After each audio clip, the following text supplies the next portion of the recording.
Bonjour, bienvenue à tous, bienvenue sur Gestion de Fortune. On s'intéresse à l'investissement dans la tech européenne. Alors, est-ce que c'est le moment? Est-ce que ça se compare bien par rapport à la tech US? C'est ce qu'on va voir avec notre invité. C'est un spécialiste, Lazare Ounouyenou. Bonjour. Bonjour. Vous êtes gérant action européenne chez BNP Paribas Asset Management. Avec vous, on va voir justement les progrès de l'intelligence artificielle. Est-ce que c'est le moment d'en profiter ou est-ce qu'on est dans un moment de creux? Mais tout d'abord, cette question, la tech, on le sait, c'est une brique de la souveraineté, notamment européenne. Expliquez-nous pourquoi vous avez choisi de vous intéresser, et pas depuis hier, à cette thématique d'investissement. Ouais, tout à fait.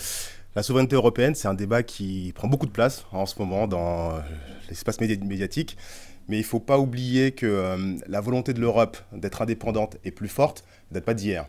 C'est dans ce cadre-là qu'en 2019, déjà, il y avait eu une initiative de Tibi, française, qui avait pour vocation de créer en Europe des fonds de taille suffisamment importante pour pouvoir peser sur l'écosystème de la technologie, pour favoriser l'émergence de sociétés, de consolider les positions des leaders européens, et tout ça pour les conserver sur le territoire européen à long terme.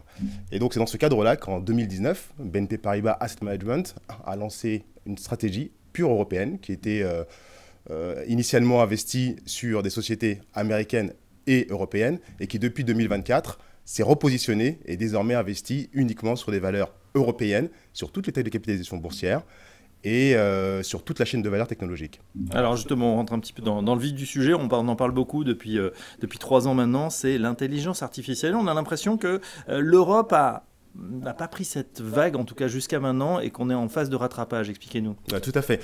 Alors, il faut aller vous retrouver cette explication en fait dans les investissements qui ont été faits dans les différentes zones. Quand on regarde entre 2015 et 2023, les Américains ont investi près de 325 milliards pour préparer l'intelligence artificielle. Quand on regarde dans le même temps, l'Europe a investi 55 milliards.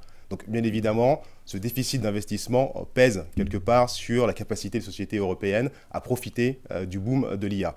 Et donc, quand on arrive en novembre 2022 avec ChatGPT, les Américains sont prêts, ils ont les puces, ils ont l'infrastructure, c'est-à-dire les data centers, et les Européens ne sont pas prêts.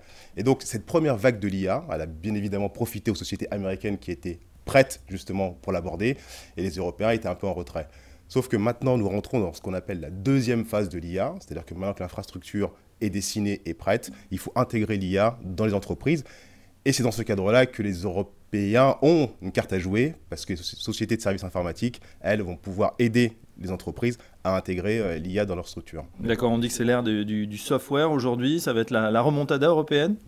Ça va être la remontada européenne, oui. Enfin, c'est-à-dire que jusqu'à maintenant, les valeurs européennes technologiques ont souffert sur plusieurs raisons. J'ai expliqué en fait ce retard d'investissement, mais des marchés finaux qui ont été extrêmement compliqués pour les sociétés européennes, notamment le secteur semi-conducteur qui a été impacté par l'automobile qui est plombé depuis des années, le secteur industriel qui est plombé également par une économie européenne qui est en récession, notamment en Allemagne.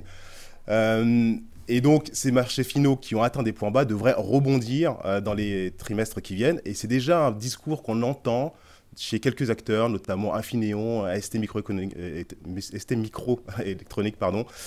qui voient un début de reprise en fait sur ces marchés finaux.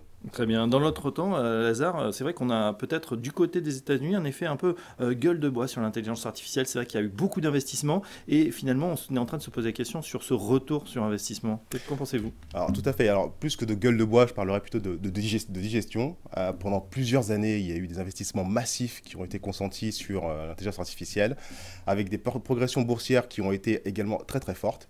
Et aujourd'hui, on voit que la dérivée seconde, quelque part, de la croissance se stabilise, voire devient légèrement négative. Et la bourse n'aime pas ça. La bourse n'aime pas les dérivées secondes, n'aime pas les inflexions. Ça, c'est le premier élément. Le deuxième élément, c'est l'arrivée de l'intelligence artificielle chinoise DeepSeek en début d'année, qui a mis en lumière le fait qu'on était capable d'avoir des modèles d'intelligence artificielle aussi performants que ceux de Microsoft ou d'OpenAI à moindre coût. Donc ça a lancé également un débat sur la nécessité d'avoir des capacités de calcul aussi importantes, donc d'avoir autant d'investissements sur les data centers. Et donc les marchés en fait ont intégré ces informations et ont reculé boursièrement. Le dernier élément, c'est qui vient de certaines sociétés qui ont été peut-être un peu loin dans l'intégration de l'IA dans leur modèle économique. Récemment, une société qui fait du micro-paiement qui s'appelle Klarna a quand même déclaré qu'elle avait été un peu loin. Elle ne peut pas remplacer tous ses employés par l'intelligence artificielle et donc est en train de faire un retour en arrière, du rétropédalage. Justement, si on se penche sur cette tech européenne, focus sur la tech européenne, quels sont justement vos secteurs de prédilection en ce moment? Alors, nos secteurs de prédilection sont de 3 ordres. Le premier, c'est les semi-conducteurs. Comme j'ai dit tout à l'heure, c'est des secteurs qui a souffert pendant plusieurs trimestres en raison des marchés finaux. Et on voit ce léger rebond sur le secteur technologique de semi-conducteurs de l'industrie et de l'automobile. Donc, on investit sur les semi-conducteurs. Le deuxième, sont les logiciels, sur lesquels on a une visibilité extraordinaire liée en fait à leur modèle de rémunération récurrent. Et le troisième, ce sont les sociétés de services informatiques qui, elles, vont aider les entreprises à intégrer l'IA. Et d'ailleurs, on le voit quand on regarde une société comme Capgemini. Aujourd'hui, 6% des nouvelles commandes sont liées à de l'IA. Alors certes, ça reste petit, pas suffisant pour changer la trajectoire de croissance, mais ce sont des chiffres qui sont amenés en fait, à croître progressivement dans le temps. Voilà, la tech européenne en plein rebond, et ça s'illustre, Lazare, justement dans les indices. Je crois qu'on est devant les Américains et devant le Nasdaq, c'est à souligner. Tout à fait, c'est assez rare pour être souligné. À mi-mai, après avoir connu un plongeon de plus de 7% à moins 7 fin avril, le Nasdaq a rebondi.